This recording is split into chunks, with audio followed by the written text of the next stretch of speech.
Les amis, j'espère que vous allez tous très très bien. On se retrouve aujourd'hui pour une petite vidéo. Voilà, je vous avais prévenu il y a quelques jours, vu que cette semaine je suis en vacances, voilà, c'était un peu compliqué de faire les débriefs, notamment du match contre Cologne et le match de demain contre Leverkusen. J'en profite du moment que je suis seul un petit peu là chez moi pour vous faire une petite vidéo justement pour résumer un petit peu cette semaine, cette actualité récente du Bayern Munich. On va rapidement revenir sur le match entre Cologne et le Bayern Munich, mais pour ceux qui le souhaitent, j'ai fait un débrief en format short, en format vertical. Donc pour ceux qui s'intéressent, n'hésitez pas à aller le voir. Ce sera également le cas demain pour Leverkusen contre le Bayern Munich. Voilà. Mais donc dans cette vidéo, on va essayer un petit peu de résumer cette semaine. C'est une petite vidéo actualité comme ce que j'avais fait l'été dernier pendant la Coupe du Monde des clubs, juste avant, etc. Bref, voilà, c'est une petite vidéo comme ça, un petit quart d'heure et tout. On va discuter, on va revenir sur deux trois choses. Et puis voilà les amis, si ce genre de vidéo vous plaît de temps en temps, bon, je pense pas en faire énormément non plus. C'est histoire de combler les moments où je ne peux pas faire de débrief. Donc n'hésitez pas à vous abonner et tout. Je vous rappelle que on vise les 10 000 abonnés. C'est-à-dire qu'il n'y a même pas de 2000 et de 3000. On vise directement les 10 000 abonnés. Donc n'hésitez pas, n'hésitez pas à vous abonner. Voilà, tout simplement, ça ferait extrêmement plaisir. Bref, sans plus attendre, on va commencer. Et on va directement rentrer dans le vif du sujet en revenant rapidement sur le match contre Cologne. Donc on s'est imposé 4-1 dans le deuxième tour de la Coupe d'Allemagne. Encore une fois, n'hésitez pas à aller voir mon débrief, mais en gros ce match-là, je vous cache pas que je l'appréhendais beaucoup parce qu'on sait que la Coupe d'Allemagne, voilà, c'est toujours un peu compliqué. Ça fait 5 ans qu'on l'a pas gagné, à chaque fois on sort de manière plus ou moins compliqué, j'ai envie de dire, entre les éliminations en D3, etc. Bref, je vais pas refaire tout le dessin. Mais du coup, voilà, ce match, je l'appréhendais beaucoup.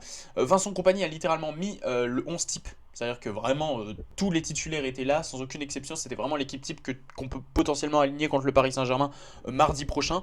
Donc, au final, tu sens que on prend ce match et cette compétition avec beaucoup de sérieux. J'ai envie de dire, tant mieux. S'il faut tout gagner, il faut qu'on prenne chaque match au sérieux.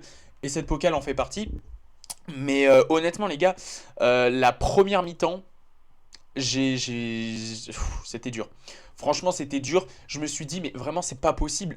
Comment c'est possible que on marche sur tout le monde en championnat, en Ligue des Champions, ça marche plutôt bien, mais en Coupe d'Allemagne, le niveau qu'on affiche, waouh! Encore une fois, il ne faut pas se fier au score qui était de 4-1, parce que la première mi-temps, c'est Cologne qui avait les plus grosses occasions, c'est Cologne qui mettait le pressing, c'est Cologne qui remportait tous les duels, c'est Cologne qui était le plus dangereux sur coup de pied arrêté, c'est le Bayern qui a concédé le plus d'occasions, et comme je l'ai dit dans mon débrief, les joueurs qui sont sortis du lot à la mi-temps, il y en avait pas beaucoup. T'avais Harry Kane, comme d'habitude, et encore, Harry Kane, avant son but, bon, on le voyait un petit peu, mais c'était pas non plus le grand Harry Kane parce qu'il était quand même bien encerclé. Et puis surtout, il n'y avait pas de solution parce qu'il n'y avait pas de mouvement, il n'y avait pas de création, il n'y avait rien du tout.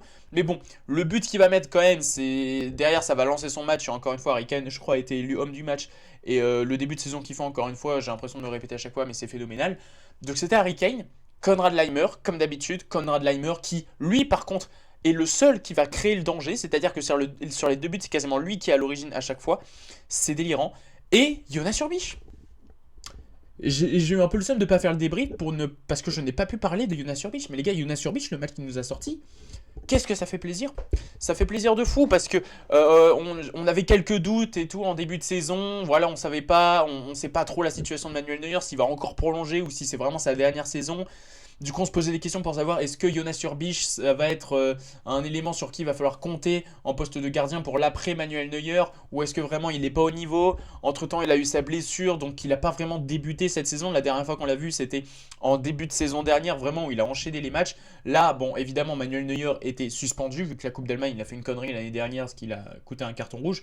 Mais là, Jonas Surbich, franchement, il a fait un match XXL. Ça aurait pu être l'homme du match, ça me choquait même pas. Entre les parades qu'il a sorties, surtout la première à la 10e minute où le mec te lâche un réflexe digne de Manuel Neuer, mais tu sens qu'il y a de l'inspiration et des entraînements avec Manuel Neuer. Parce qu'entre la parade, la sortie, les relances, le jeu au pied, l'assurance, franchement, Jonas Surbich, il nous sort des prestations comme ça. euh, Dans les matchs de Bundesliga, même en Ligue des Champions, quand Manuel Neuer est blessé, par exemple, j'en sais rien, ou quand Manuel Neuer sera plus là, mais il gagne des points de fou, ce mec. Il gagne des points de fou. En plus, c'était contre son ancien club, Cologne. Ah non, franchement, Jonas Surbich a été au top, mais vraiment au top. Donc, et vraiment, sans lui, je pense que le Bayern Munich encaisse 2 ou 3 buts à la mi-temps, que ça me choque pas. Surtout que le but de l'égalisation, il était hors jeu. Ah oui, d'ailleurs, je voudrais revenir sur un truc aussi, la petite parenthèse. Mais j'ai regardé le match sur l'équipe. Les gars, les commentateurs sur l'équipe, notamment Sébastien Tarago, pour ceux qui connaissent pas, c'est celui qui commente en général avec l'autre, la commentatrice, les classicos, les matchs de Coupe du Roi et tout. Là, il était au poste de commentaire.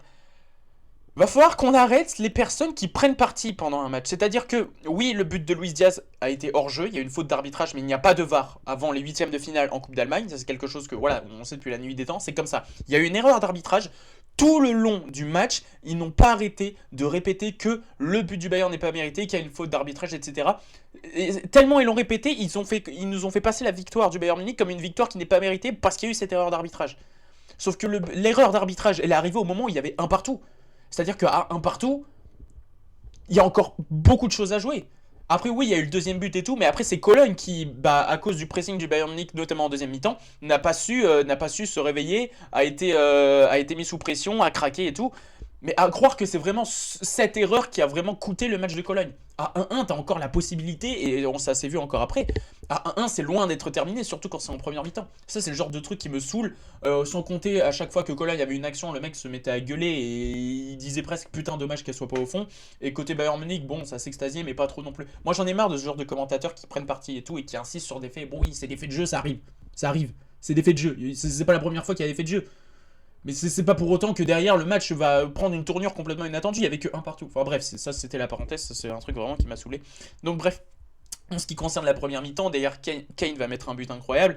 Et bref, en deuxième mi-temps, bon voilà, on a retrouvé le Bayern Munich qu'on connaissait, c'est-à-dire vraiment qui avait la maîtrise du jeu, la possession, la création, l'intensité vraiment du début jusqu'à la fin. C'est-à-dire qu'on a mis un troisième but, ensuite on est allé en chercher un quatrième. Luis Diaz, s'il avait pas fait le con encore une fois, il aurait pu mettre un but. Au final, il a envoyé le ballon sur le parking d'Auchan. Donc voilà, les amis, un match qui a été dans l'ensemble maîtrisé. En deuxième mi-temps, surtout, on a su réagir, on a su se réveiller. En termes d'individualité, voilà, comme je vous dis, c'est vraiment Jonas Urbich, Konrad Laimer et Harry Kane qui sortent du lot. Voilà, bon, ensuite le reste, ça s'est mieux passé forcément vu que toute l'équipe jouait mieux en deuxième mi-temps. Michael Olise, on va dire oui, mais il marque un but et il fait une passe décisive. Mais dans le jeu, encore une fois, Michael Olise, ces derniers temps, je trouve que c'est un petit peu compliqué. Donc voilà, en ce qui concerne le match contre Cologne. Voilà, encore une fois, j'ai pas pu faire de débrief. Mais voilà, ça me permet de revenir un petit peu là-dessus. Et maintenant, le prochain match, c'est demain, littéralement, à 18h30 contre le Bayer Leverkusen. Pour essayer tout simplement de continuer parce que le record a été battu. Ça y est, on est à 14 matchs, 14 victoires. Maintenant, il faut enchaîner. Faut enchaîner. Ce week-end, match contre Leverkusen. Leverkusen qu'on n'a plus battu en championnat depuis l'arrivée de Xabi Alonso au club. Parce que l'année dernière, on fait 2 matchs nuls. L'année encore d'avant, on perd et on fait match nul. Et l'année encore d'avant, je crois, Leverkusen nous bat une fois. Et bon, bref, en tout cas, ça fait ultra longtemps, si on enlève la Ligue des Champions, qu'on n'a pas battu Leverkusen en Bundesliga. Et c'est un Leverkusen qui est quand même largement affaibli. Même si ces derniers temps, bon, ça va un petit peu mieux, contrairement au début de saison avec Ten Hag. Bon, là, avec Hjulmand, c'est un peu mieux. Bon, on va oublier le 7-2 contre le Paris Saint-Germain. Mais bon, voilà, ça sera un Leverkusen qui sera fatigué, parce que eux en Coupe d'Allemagne, ils s'en sont sortis en prolongation, à la toute fin de la prolongation contre Paderborn, alors qu'ils étaient en supériorité numérique, quand même. Bon, c'est vrai que je me dis qu'en fait, la forme de Leverkusen n'est pas non plus dingo. Je suis en train de me dire ça, en fait. Mais bon, voilà, dans l'ensemble, est-ce qu'il faut faire tourner? Je sais pas, parce que Leverkusen, ça reste un adversaire costaud. C'est les derniers champions en titre avant nous. Donc, ouais, Leverkusen, ça reste costaud. Va falloir les battre. Il y a des revanches à prendre contre Leverkusen, voilà, très clairement. Va falloir les taper. Je pense quand même, vu l'effectif de Leverkusen qui n'est vraiment pas le même par rapport à celui de Xabi Alonso, tu peux te permettre de faire tourner. Je pense qu'en défense, en tout cas, bon, il faut quand même garder Konrad Laimer.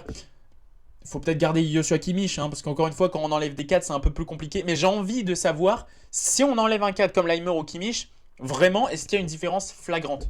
C'est pour ça que moi, je pense en vrai de vrai qu'il faudrait faire tourner un petit peu contre Leverkusen. Alors, pas toute l'équipe non plus, mais genre, je sais pas, tu mets un Goretzka titulaire, Nicolas Jackson titulaire, bon, je suis pas sûr non plus. Mais je sais pas, t'essayes de faire changer des choses en défense. Tu mets peut-être Minje avec Dayot Upamecano. Sur le côté droit, peut-être, tu laisses reposer un petit peu Konrad Laimer. Tu mets Sacha Boey. À gauche, il y a Rafael Guerreiro qui est de retour de blessure. T'as Stanisic aussi qui est revenu de blessure. Donc voilà, je pense qu'il va falloir essayer de faire un petit peu tourner. Si on voit qu'à la mi-temps c'est trop galère, bon, encore une fois, il va falloir mettre les cadres. Mais ça serait vraiment très problématique. Et ça, en fait, je reviendrai encore une fois sur ce que j'avais dit contre le Borussia Mönchengladbach. Voilà, tout simplement. Donc voilà, le but contre Leverkusen, ça va essayer de faire tourner, de faire reposer les cadres à l'approche du match contre le Paris Saint-Germain qui est tout simplement mardi. Donc c'est vraiment une prépa. Je pense que ce match contre Leverkusen, parce que voilà, c'est pas le même Leverkusen que l'année dernière, ça va être surtout une préparation, assurer toujours notre avance en Bundesliga, même si on ne gagne pas. Bon, en vrai, ça ferait chier parce qu'on perd la série, mais un match nul et tout dépend du contenu encore une fois. Moi, je pense que ce match, vu l'avance qu'on a en Bundesliga et tout, faut se permettre un petit peu de faire tourner, etc. Alors évidemment, toujours jouer comme on l'a fait depuis le début de la saison, ça c'est inconcevable, tu ne changes pas cette manière-là de faire, mais surtout une manière aussi de faire reposer certains joueurs et tout, et de les préparer, surtout de les mettre en condition pour jouer contre le Paris Saint-Germain mardi prochain. Ça va être surtout ça l'objectif de ce match contre les Leverkusen. Voilà. Surtout qu'il y a des retours de blessures, ça j'ai noté les points. Il y a le retour de Stanisic. Il y a Alphonso Davies qui revient petit à petit. Alors, je pense qu'il ne sera pas là contre le Paris Saint-Germain. Je ne sais même pas s'il sera dans le groupe, ça m'étonnerait. Mais il est toujours en entraînement individuel. Il n'a pas repris l'entraînement collectif. Donc, je pense qu'Alphonso Davies ne sera pas là. Hiroki Ito, pareil, on ne sait pas trop ce que ça donne. Mais en tout cas, Josip Stanisic est de retour. Donc, on aura, je pense, un Josip Stanisic titulaire, très certainement, contre le Paris Saint-Germain. Dans les actualités aussi, enfin dans ce que j'ai noté, bon bah voilà, il y a ce match contre le Paris Saint-Germain qui arrive à grands pas. Donc on sera là pour débriefer tout ça la semaine prochaine comme d'habitude. C'est très simple en fait, c'est littéralement c'est Avengers Endgame. C'est-à-dire que le Paris Saint-Germain, ils ont battu tout le monde. Et la seule équipe qui est capable de battre ce Paris Saint-Germain aujourd'hui, c'est le Bayern Munich. C'est très très simple. Le PSG c'est Thanos. Et le Bayern, c'est les Avengers. C'est aussi simple que ça. Au Parc des Princes, sachant que les 2 derniers déplacements qu'on a eu au Parc des Princes, à chaque fois, on a gagné.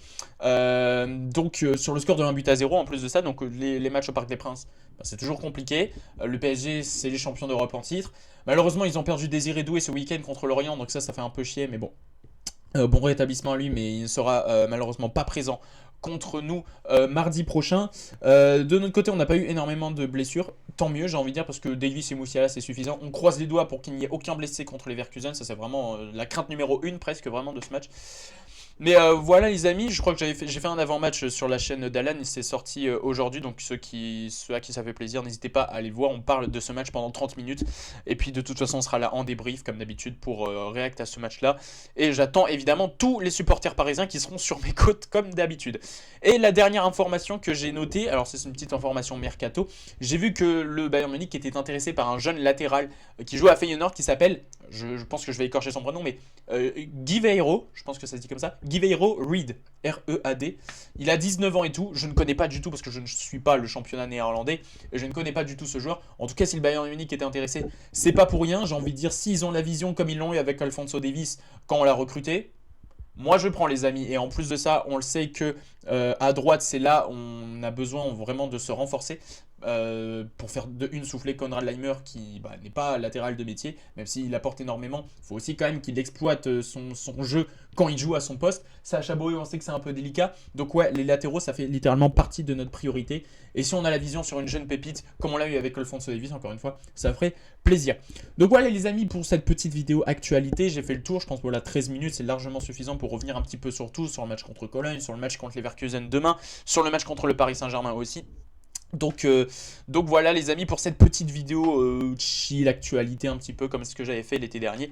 Donc voilà les amis, nous on se donne rendez-vous du coup alors samedi en format vertical pour débrief Leverkusen Bayern Munich, et sinon on se retrouve à partir de la semaine prochaine pour reprendre les lives, pour reprendre les débriefs et enchaîner tout simplement. Après il y aura la trêve internationale, etc., etc. Il y a des choses qui se préparent aussi, ne vous inquiétez pas. Je vous rappelle aussi qu'il y a l'objectif des 10 000 abonnés, des sub-goals à chaque palier de 1000 abonnés. Il y a un nouveau truc qui se fait sur cette chaîne, donc voilà, n'hésitez pas à rejoindre, ça ferait extrêmement plaisir, surtout que vous êtes de plus en plus nombreux. Et encore une fois, merci les gars pour tous vos retours. Bref, je vais vous laisser là, on se donne rendez-vous très bientôt pour une prochaine vidéo les amis, et allez salut.